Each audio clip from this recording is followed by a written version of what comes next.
ایک مرتبہ کا ذکر ہے، ایک ویران راستے پر ایک اونٹ کھڑا تھا اور اس کی رسی بھی کھلی ہوئی تھی۔ اسی راستے سے ایک چوہے کا گزر ہوا۔ اس نے جب دیکھا کہ ایک اونٹ کھڑا ہے اور اس کے گلے میں رسی ہے اور وہ کہیں بندھی ہوئی بھی نہیں، نہ جانے چوہے کو کیا سوجھی۔ چوہا بڑے فخر سے آگے بڑھا اور اونٹ کی رسی اٹھا لی۔ اب منظر کچھ ایسا تھا کہ چوہا رسی اپنے منہ میں تھامے آگے آگے اور اونٹ چوہے کے پیچھے پیچھے۔ چوہے کی چال ڈھال میں بڑا تکبر تھا۔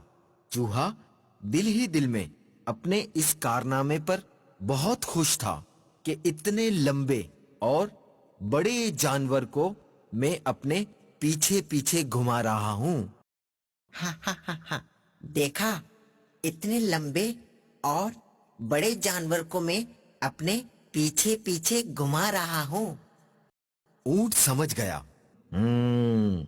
چھوٹے سے جانور، تو کس قدر خوش فہمی کا شکار ہے، بس تھوڑی دیر صبر تو کر۔ چوہا اور اونٹ ایک ندی کے کنارے پہنچ گئے۔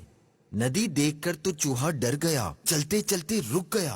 اونٹ رکا اور چوہے سے مخاطب ہوا، اے میرے رہبر، خیریت، آپ رک گئے؟ پیارے مدنی منو، پتا ہے پھر کیا ہوا؟ چوہا جو پہلے تو بہت تکبر و فخر سے چل رہا تھا، اب ندی کے بہتے پانی اور گہرائی کو دیکھ کر تو اس کی حالت ہی غیر ہو گئی۔ اونٹ نے ہنسی چھپاتے ہوئے کہا، ڈر کیوں گئے ہو؟ کیا بات ہے، آگے بڑھتے جاؤ، ہمت اور جرت سے کام لو۔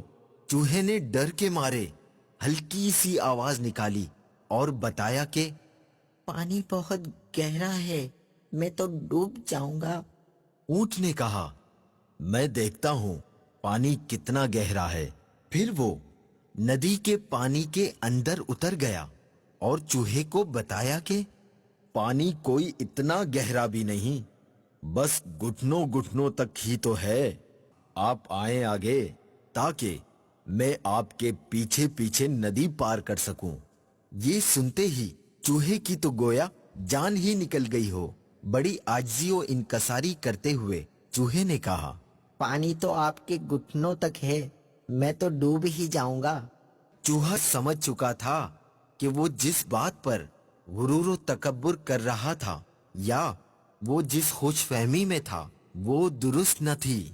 کسی کو حقیر نہیں سمجھنا چاہیے۔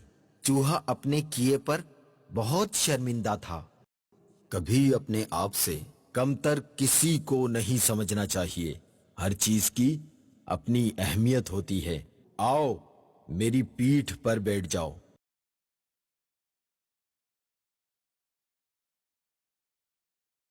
چوہے کی یہ حالت دیکھ کر اونٹ نے چوہے کو اپنی کوہان پر بٹھا لیا اور ندی پار کرا دی۔ پیارے مدنی منو، دیکھا، جو دوسروں کو حقیر سمجھتے ہیں انہیں شرمندگی کا سامنا کرنا پڑتا ہے۔ ہمیں چاہیے کہ ہم کسی کو حقیر نہ جانیں۔